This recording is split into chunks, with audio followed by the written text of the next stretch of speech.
नमस्कार, the Naveen Purohit show में आपका स्वागत है। मैं हूं आपके साथ नवीन पुरोहित और आज हमारे साथ चर्चा करने के लिए मौजूद हैं एक ऐसी शख्सियत जो एक उदाहरण है। पुलिसकर्मी सामान्यतः वर्दी पहने एक व्यक्ति नहीं होता, बल्कि वो मानवीय मूल्यों की सुरक्षा के लिए प्रतिबद्ध एक व्यक्ति होता है। उसके चरित्र में संवेदना और कठोरता, इन दोनों का अद्भुत संयोजन भी होता है। लेकिन पुलिस के अंदर मानवीयता का भाव प्रबल रहे। पुलिस समाज की सुरक्षा के लिए है, समाज के संरक्षण के लिए है, समाज के उन्नयन के लिए है। समाज से पुलिस को यह भाव हो और पुलिस को समाज से यह भाव प्राप्त हो, तब पुलिस सफल होती है। और सफलता किसी भी व्यक्ति में प्रशिक्षण के माध्यम से उद्धृत होती है। किसी भी क्षेत्र में प्रशिक्षण बहुत ही महत्वपूर्ण होता है। हमारे साथ मौजूद हैं मध्य प्रदेश कैडर के वरिष्ठ आईपीएस एडीजी राजा बाबू सिंह जी, जो एडीजी प्रशिक्षण है। राजा बाबू जी, आपका IND24 में बहुत बहुत स्वागत है। जैसा कि मैंने अपने इंट्रो में कहा कि प्रशिक्षण एक ऐसा विषय है जहां जब नींव तैयार हो रही होती है, वहीं जब अंकुरण हो रहा होता है, वहीं वो वातावरण तैयार किया जाता है कि आप जिस प्रकार का एक चारित्रिक व्यक्तित्व चाहते हैं, उसका सृजन वहीं से होता है। तो प्रशिक्षण में क्या नवाचार किए, पहले एक समग्र प्रतिक्रिया आपकी चाहूंगा। देखिए, हमें इस बात को समझना होगा कि आखिर ये प्रशिक्षण किस लिए। आपने देखा कि एक सोसाइटी है, सोसाइटी रेगुलेटेड हो, नियम कानूनों से परिचालित हो, सभी को सुरक्षा हो और सभी को विकास के अवसर हो, कोई किसी का अधिकार न छीने और सब लोग निश्चिंत होकर के रात को चैन की नींद लें। इसके लिए एक एजेंसी तैयार की गई, मध्य प्रदेश पुलिस या पुलिस। अब ये पुलिसकर्मी आम जन से और सोसाइटी से ही आते हैं। अब जब हम किसी को इंडक्ट करते हैं पुलिस में, कांस्टेबल के रूप में हो, सब इंस्पेक्टर हो, इंस्पेक्टर हो या DYSP हो या IPS हो, वो तो कॉमन यूथ था। उसको हमें बेसिक ट्रेनिंग देना है। जैसे हम कांस्टेबल की अगर बात करें, जो मैं देख रहा हूँ मध्य प्रदेश पुलिस में, 9 महीने के अंदर, 9 महीने पहले वो सामान्य युवक था और 9 महीने में हमें उसे प्रोफेशनल पुलिसमैन बना देना है। उसको 9 महीने में ड्रिल की ट्रेनिंग देनी है, परेड की ट्रेनिंग देनी है, वेपन हैंडलिंग देनी है, फिर हमें उसे लॉज सिखाने हैं, फॉरेंसिक साइंस सिखाना है, हमें उससे डिजिटल स्पेस पे जो अपराध हो रहे हैं वो सिखाना है। इतना कुछ उसको इनपुट देना है और साथ में उसको, जैसा आपने बोला, संवेदनशीलता सिखाना है, आम जनता से कैसा व्यवहार करना, सॉफ्ट स्किल्स सिखाना है। तो मुझे जब बॉर्डर सिक्योरिटी फोर्स से लौटने के बाद EDG ट्रेनिंग का चार्ज लिया मैंने यहाँ मध्य प्रदेश में, तो मैंने देखा कि मध्य प्रदेश पुलिस का जो बैकबोन है, जो कांस्टेबलरी है, जो अदर रैंक्स हैं, आप हमारे मध्य प्रदेश की जो सैंक्शन स्ट्रेंथ है पुलिस की, वो 1,25,489 है। इसमें EOW, लोकायुक्त और पुलिस हाउसिंग का बल सम्मिलित नहीं है। इस 1,25,489 में से अगर मैं करेक्ट हूँ तो करीब 23,000 की वैकेंसी है। 23,000 कांस्टेबल्स की, इसलिए ये भर्ती हो रही है। 7,500 की अभी, अगले लगातार 3 सालों में 7,500 की भर्ती होनी है। तो इतने कम पुलिस बल में हमको मध्य प्रदेश में एक अच्छी सुरक्षा व्यवस्था, कानून व्यवस्था, क्राइम डिटेक्शन, ये समय देना है। तो ये जो बेसिक कोर्स है कांस्टेबल का 9 महीने का, जो 4.5 महीने के 2 सेमेस्टर में होता है, इसमें हमें इतना अच्छा उनको इनपुट देना है।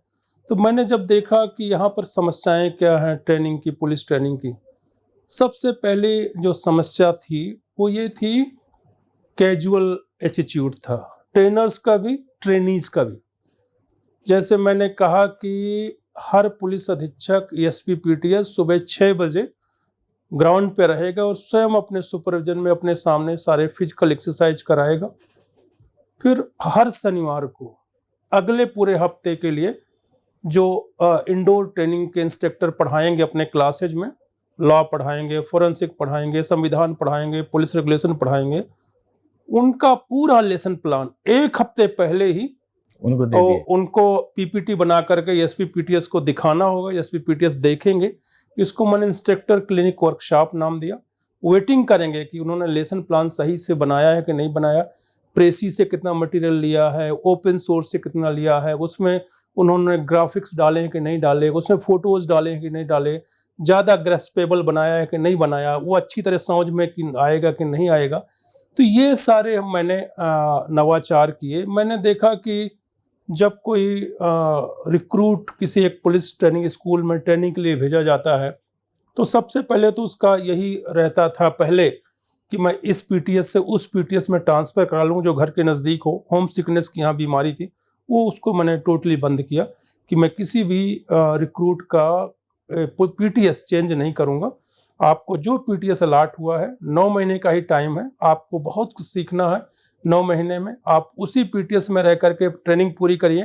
तभी मुझे एक बार जब मैं एड्रेस कर रहा था रिक्रूट्स को और स्टाफ को, मुझे भगवान राम का उदाहरण देना पड़ा कि भगवान राम ने तो 14 वर्ष वनवास बिताए थे, तो और आप 9 महीने एक पीटीएस नहीं रह सकते, पीटीएस चेंज में लगे रहते हैं, फिर आप ट्रेनिंग कब करेंगे। इसलिए मैंने कहा था भगवान रामचरितमानस का पाठ करें, उनके राम के वनवास से सीखें, भगवान राम के चरित्र से सीखें। तो मैंने बहुत सारे नवाचार किए, बहुत सारे चेंजेस किए हैं जी। कानून, कठोरता और करुणा, एक नया प्रशिक्षण में एक नया दर्शन आपने विकसित किया है, तो इसको कैसे परिभाषित कर रहे हैं? मतलब जैसे उनके जीवन चरित्र में राम और कृष्ण के उदाहरण, तो क्या इसको सिलेबस में मतलब ये एक तरह से एक रेफरेंस के लिए है या इसको सिलेबस में शामिल कर दिया सर आपने? मैंने सिलेबस में शामिल कर दिया है। देखिए, जहाँ तक उन पुलिस, मैंने बताया ना कि एक पुलिसमैन रोड पे खड़े होकर के, भीड़ के बीच खड़े होकर के, एक पुलिसमैन हो सकता है कि 1000, 1500, 200, 400 की भीड़ को कंट्रोल करता है, तो उसको सबसे डिफरेंट दिखना चाहिए। वैसे भी यूनिफॉर्म में डिफरेंट दिखता है, लेकिन उसे स्मार्ट भी होना चाहिए, उसे लीगल लुमिनरी भी होना चाहिए, अच्छा नॉलेज भी होना चाहिए।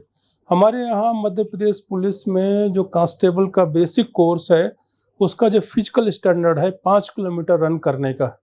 मैंने अब हाफ मैराथन दौड़ाना शुरू किया है। महीने में एक बार 21 किलोमीटर की रन दौड़ते हैं, हाफ मैराथन, और सक्सेसफुली दौड़ते हैं। पहली बार हो रहा है मध्य प्रदेश पुलिस के इतिहास में। पहले कभी भी मध्य प्रदेश पुलिस के इतिहास में मैराथन ट्रेनिंग सेंटर्स में हाफ मैराथन रिक्रूट्स को नहीं दौड़ाया गया, कोई हिम्मत नहीं कर पाता था।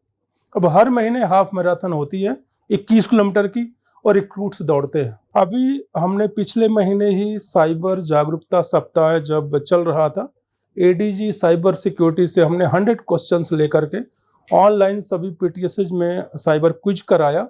1 घंटे का टाइम था, 100 क्वेश्चंस उन्होंने बना के दिए थे, और 33 मिनट में 25 लड़के ऐसे थे, हमारे रिक्रूट्स ऐसे थे, उन्होंने 100 में 100 सही करके अप कर दिया। आजकल अधिकांश अपराध आप देख रहे हैं डिजिटल स्पेस पे हो रहे हैं। जो आपका डिजिटल अरेस्ट है, फिशिंग है, या जो क्रिप्टो करेंसी है, ब्लॉकचेन है, डार्क वेब है, तो मेरा इस पे बहुत जोर है कि जो पेपर तो नंबर प्रशिक्षण में सर, जैसे आज सबसे बड़ा चैलेंज ही ये है। पहले तो जो अपराध होते थे तो अपराधी की एक पृष्ठभूमि सामने होती थी कि ये अपराधी की पृष्ठभूमि, एक आइडिया रहता था। जब से ये साइबर अपराध आए हैं तो पता नहीं चलता कि अपराधी कहाँ है, उसकी कोई लिंक नहीं होती, कहाँ बैठ के कर रहा है, और उसकी कोई आपराधिक पृष्ठभूमि नहीं होती। पता चलता है बहुत पढ़ा लिखा व्यक्ति भी अपराध कर रहा है। तो इसके मामले में सामान्यतः पुलिस वाले एकदम इलिटरेट कहूंगा मैं, उनको इतनी अवेयरनेस नहीं है। तो क्या पाठ्यक्रम में साइबर सिक्योरिटी से रिलेटेड कंटेंट मतलब पाठ्यक्रम में शामिल करा दिया गया है, या उनको जस्ट इस टाइप के मॉड्यूल या वर्कशॉप करा? नो, इस बार जो साइबर सिक्योरिटी का पेपर नंबर 6 है, पहले सिर्फ इस पेपर का नाम था कंप्यूटर अवेयरनेस। मैंने इस पेपर नंबर 6 को इतना वाइड बना दिया है और जितने तरह के डिजिटल स्पेस पर अपराध हो रहे हैं वो सारे मैंने इस पाठ्यक्रम में समावेश किया है, उनको लगातार पढ़ाया जा रहा है। एक और नई चीज़ की है कि पहले के बैचेज में साइबर सिक्योरिटी पढ़ाने के लिए हम एडीजी साइबर सिक्योरिटी से रिक्वेस्ट करते थे कि आप अपने इंस्पेक्टर ट्रेनर्स भेजिए, थोड़े समय के लिए पीटीएस में जाके पढ़ाएंगे। इस बार हमने अपना स्वयं का जो हमारे इंस्पेक्टर हैं पोस्टेड है पीटीएस में, उनका टीओटी चलवाया एडीजी साइबर सिक्योरिटी से और उनको हमने टीओटी चला करके उनको ट्रेन किया। Now we got our own pool of cyber trainers, हमको बाहर से बुलाना भी नहीं है। फिर हमने पाठ्यक्रम तैयार किया, हमने पेपर नंबर 6 की प्रेसी 2 वॉल्यूम में तैयार करी, इतनी मोटी। आप देखेंगे तो आश्चर्य करेंगे कि जो डीएसपी लेवल की ट्रेनिंग होती है, डीएसपी लेवल का कंटेंट है, वो हम साइबर सिक्योरिटी में कांस्टेबल्स को दे रहे हैं इस बार का जो बैच ट्रेन होकर के निकलेगा, आप देखिएगा कितना जबरदस्त बैच होगा। अच्छा सर, इसमें फियरलेसनेस तो डेफिनेटली वर्दी पहने हुए व्यक्ति को होना ही चाहिए, लेकिन आपने उसमें हार्टफुलनेस भी जोड़ा है, आपने उसमें वेलनेस भी जोड़ा है। मतलब न सिर्फ वो प्रशिक्षण लें बल्कि उनके खान पान, उनका जो डेली रूटीन है उसमें मेडिटेशन, योगा, इन सब चीजों का भी समावेश किया है। तो मतलब जो प्रशिक्षण की अवधि है, जो टाइम तो वही है सर, और इतनी सारी चीजें फ्रेम कर दी, तो ये मैनेज कैसे होंगी? मैं आपको बताऊं कि मैं 30 अक्टूबर और 31 अक्टूबर को पुलिस ट्रेनिंग कॉलेज इंदौर में था, पासिंग आउट परेड लेने गया था। एक और वहाँ छोटा बैच चल रहा था 331 लोगों का, जिनकी ट्रेनिंग पूरी हो गई थी, उनका पासिंग आउट था। वर्तमान जो बैच है वहाँ इंदौर में 1000 लोगों का है, ज़्यादातर उसमें लड़कियां हैं। 31 अक्टूबर का उस दिन का जो गोशवारा था, जो काउंटिंग थी, 1000 रिक्रूट्स में से एक अवकाश पे था और एक गए जा रहे, 2 लोग। और आप पिछले बैचेस का अगर आंकड़ा उठा करके देख लें, जितनी स्ट्रेंथ किसी पीटीएस को मिलती थी 20-22% गैर हाजिर रहते थे, अवकाश पे रहते थे। प्रमाणित इतना डिसिप्लिन मैंने ला दिया है, इतना डिसिप्लिन ला दिया। और 9 महीने का जो टाइम है उसको अब पूरा का पूरा टाइम रिक्रूट्स ट्रेनिंग में यूटिलाइज कर रहे हैं, ट्रेनर्स ट्रेनिंग देने में यूटिलाइज कर रहे हैं। पहले ये सारे ट्रेनिंग सेंटर्स शिकायतों का घर थे। कोई कहता था कि साहब पैसा लेके छुट्टी छोड़ रहे हैं इंस्ट्रक्टर, आरआई आउटडोर, कोई कहता था सही खाना नहीं मिल रहा, कोई कह रहा इस पर्टिकुलर वेंडर से ही ये सामान खरीदवाया जा रहा है। सारा अब पास्ट की बातें हो गई। आप देखिए इतना डिसिप्लिन ला दिया है। पुलिस अधीक्षक स्वयं रिस्पॉन्सिबल है। अभी हमने पुलिस ट्रेनिंग कॉलेज इंदौर में एक प्रकरण पकड़ा था, यही बैच जो 30 अक्टूबर को पास आउट हुआ, उसमें 13 रिक्रूट्स, उसमें 12 करीब लड़कियां थीं। उन्होंने जो इस हमारा सर्कुलर 12 है डीजीपी ऑफिस का, जिसमें बताया गया है कब कब छुट्टी, कितनी कितनी छुट्टी मिलेगी, कब परमिशन मिलेगा 9 महीने के दौरान, तो 13 रिक्रूट्स ने जो जिस यूनिट के वो थे, पुलिस अधीक्षक ने उनको किसी एग्जाम के लिए दूसरे लोगों को परमिशन दिया था, उनका नाम नहीं था, उन्होंने उसे एडिट किया, उसे फोर्ज किया, अपना नाम जोड़ा और वो परमिशन लेकर के, गलत परमिशन लेकर के वो एग्ज़ाम के नाम पे घर गए, अपने यहाँ के रहने वाले थे। मैंने उस प्रकरण को पकड़ा, मैंने डीजीपी साहब को लिखा कि इनको तत्काल वापस किया जाना चाहिए, इनके खिलाफ विभागीय जांच होना चाहिए। ट्रेनिंग कंप्लीट करीब कंप्लीट होने को थी, तब भी मैंने बिना कंप्लीट कराए वापस कर दिया। अब उनकी विभागीय जांच चल रही है। इतना सख्त अनुशासन है। तो पर्याप्त टाइम है 9 महीने का, बशर्ते इन 9 महीने को हर क्षण को यूटिलाइज किया जाए। अब पहली बार 9 महीने का जो पीरियड है एक रिक्रूट का, मध्य प्रदेश पुलिस ट्रेनिंग जो वर्टिकल है उसमें यूटिलाइज हो रहा है। मैंने शाम को कहा कि आपको हार्टफुलनेस मेडिटेशन करना है ताकि दिन भर की जो आपकी ट्रेनिंग का स्ट्रेस है वो रिलीज हो और आप ब्लैंक स्लेट बन करके रात को चैन की नींद सोएं। उसके पहले आप भागवत गीता के जो एक चैप्टर का पाठ करें।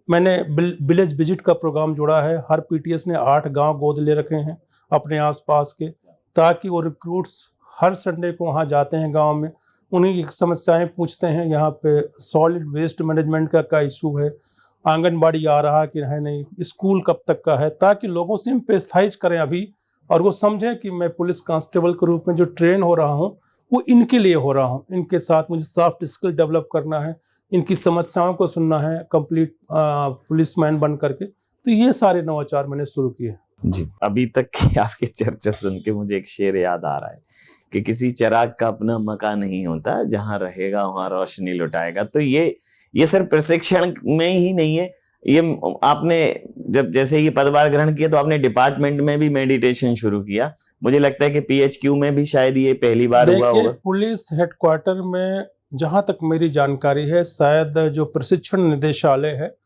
अकेला निदेशालय है, जो रोज हमारे जो रेगुलर स्टाफ हैं, जो हमारा मिनिस्ट्रियल स्टाफ है, शाम को वापस जाने से पहले आधे घंटे का हार्टफुलनेस मेडिटेशन करते हैं। मेरा उनका कहना है कि आपने दिन भर जो स्ट्रेस एक्यूमुलेट किया है कार्य के दौरान, आप शाम को आधे घंटे का हार्टफुलनेस मेडिटेशन करें और स्ट्रेस फ्री होकर के बिल्कुल मेंटल कंपोजर लेकर के वापस जाएं बच्चों के पास रात को, ताकि जो टाइम बच्चों के साथ आप गुजारें तो आपकी जो ये मेंटल कंपोजर है, आपका जो शांत सौम्य जो चेहरा है, तो वो बच्चों के साथ इंटरेक्शन में भी उसको झलके। आप यहाँ से स्ट्रेस लेके बिल्कुल ना जाएं। तो मुझे लगता है पुलिस हेडक्वार्टर भोपाल में ट्रेनिंग डायरेक्टरेट ही ऐसा डायरेक्टरेट है जहाँ प्रतिदिन शाम को 5:30 से 6 हार्टफुलनेस मेडिटेशन होता है। जी, जैसे आपने जब प्रशिक्षण जो सिलेबस है, ट्रेनिंग सिलेबस, उसमें आपने श्रीमद् भागवत गीता को उसमें शामिल किया और शुरुआती दौर में बहुत थोड़ा सा कंट्रोवर्सी भी हुई कि ये धर्म विशेष का है, लेकिन जब डिफरेंट वर्ग विशेष से आने वाले, तमाम संप्रदाय से आने वाले जो प्रशिक्षण लेने वाले प्रशिक्षार्थी हैं, उन लोगों ने उसकी महत्वता बताई, उसकी स्वीकार्यता बढ़ी और अब तो ये है कि वो तो वहाँ स्थायी हो गया। अब तो मांग ये चल निकली है कि इसको स्कूल कॉलेजेस के सिलेबस में भी शामिल किया जाए। तो गीता के जीवन दर्शन इतना महत्वपूर्ण है, ये कैसे सर समझ में आया? क्योंकि कहीं ना कहीं आपका स्वाध्याय भी उस पर रहा होगा। वो मैं जानना चाहता हूं सर कि वो टर्निंग पॉइंट कब आया कि नहीं, इसको हमारी जीवन शैली में, हमारे प्रशिक्षण में, हमारे व्यवहारिक जीवन में, हमारे कार्यस्थल पर ये सब अप्लाई होना चाहिए।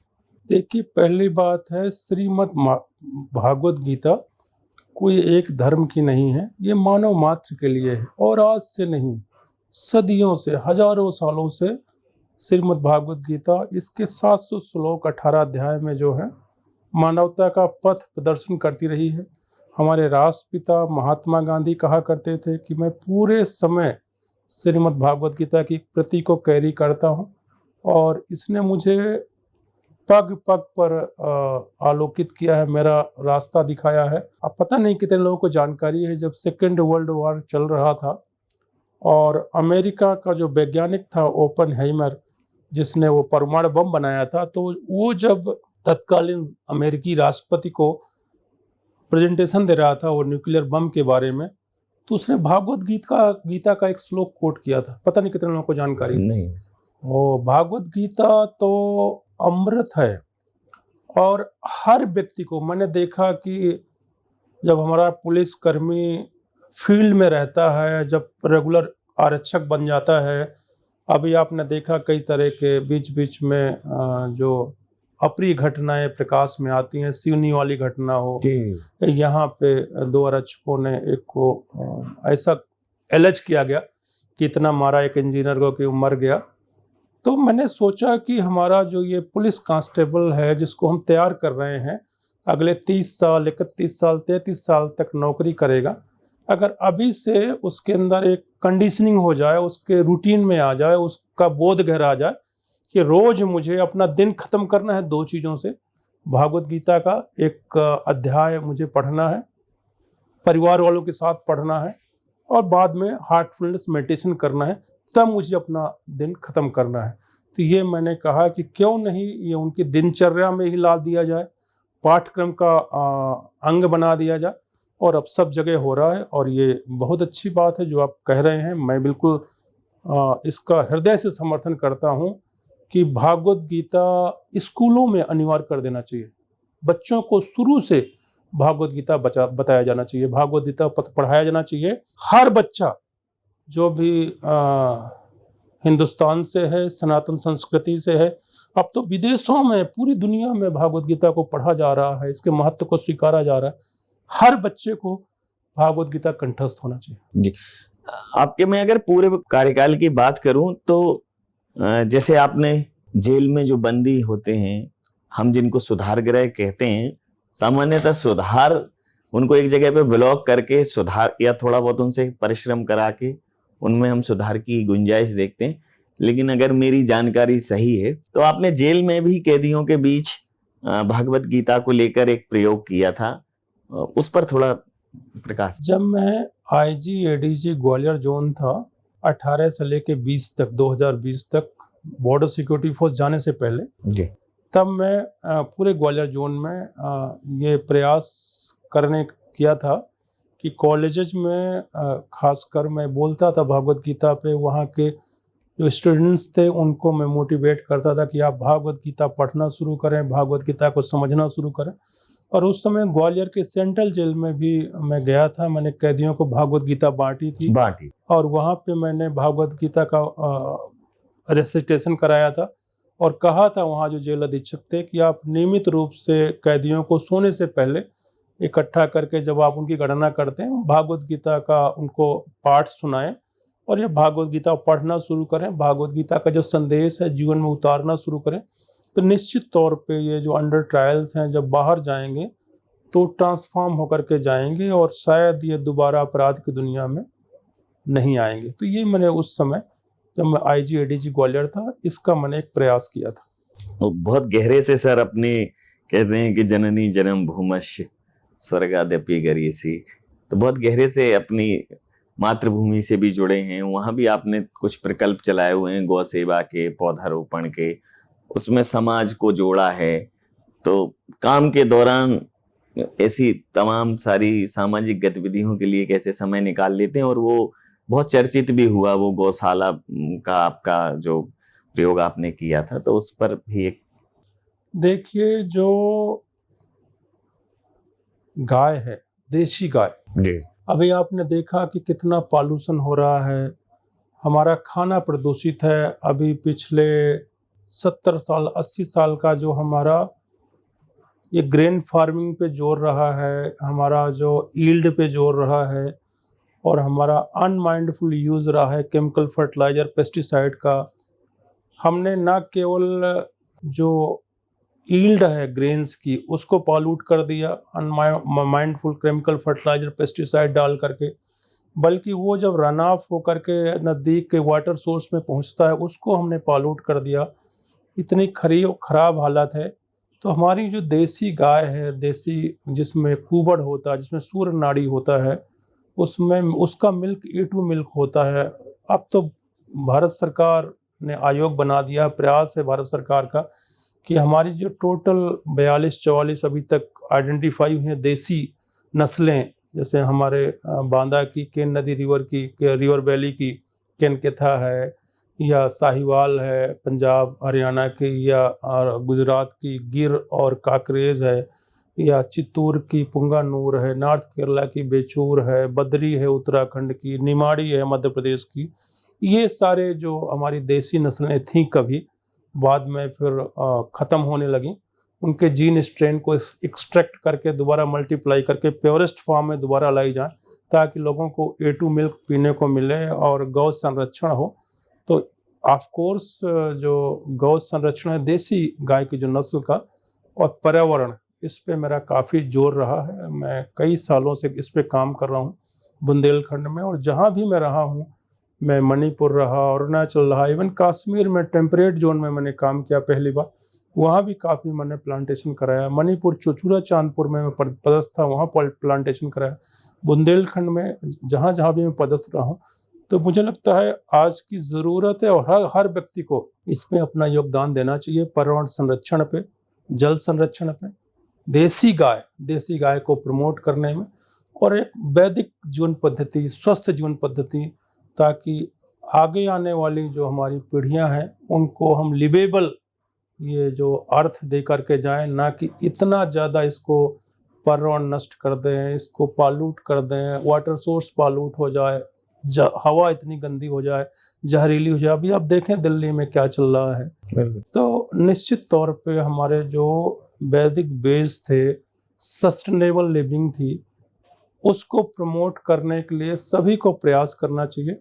और मैं पिछले 10-15 साल से बड़ी शिद्दत के साथ, ईमानदारी के साथ, जब भी मुझे अपने प्रोफेशनल वर्क के अलावा टाइम मिलता है, मैं यही मेरे प्रिय विषय हैं, चाहे देसी गाय का संवर्धन हो या पर्यावरण संरक्षण हो, या लोगों को जागरूक करना है कि जो हमारी लोकल बायोडाइवर्सिटी थी उसको, जहां अभी देखें हमने पीटीएस तिघरा में काफ़ी अच्छा प्रयोग किया।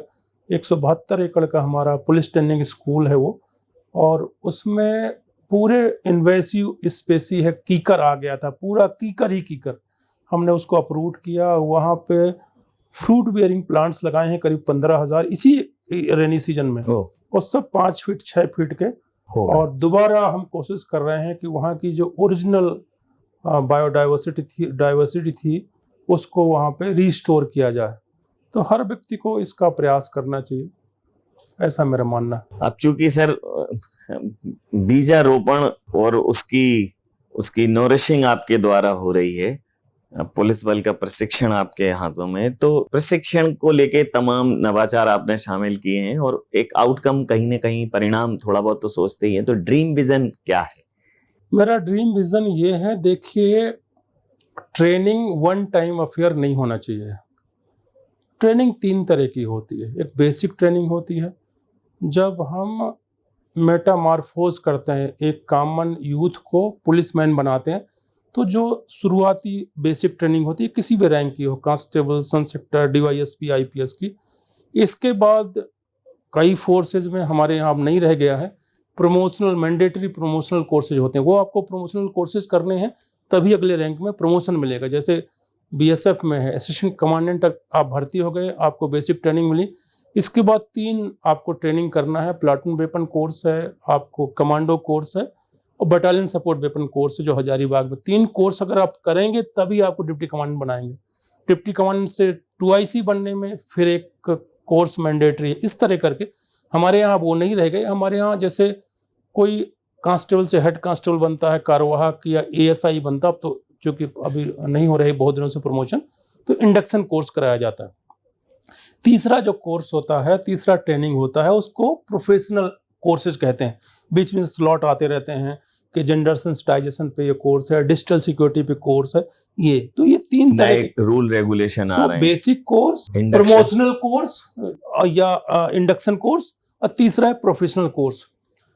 तो मेरा विजन ये है कि जब ये कांस्टेबल फील्ड में जाते हैं, अगले 30-31 साल तक वहाँ रहते हैं, हो सकता है पता नहीं 4 साल, 15 साल, 20 साल बाद वो इंडक्शन कोर्स करने आए। प्रोफेशनल कोर्स में पता नहीं किसका नंबर आता है, किसका नहीं आता।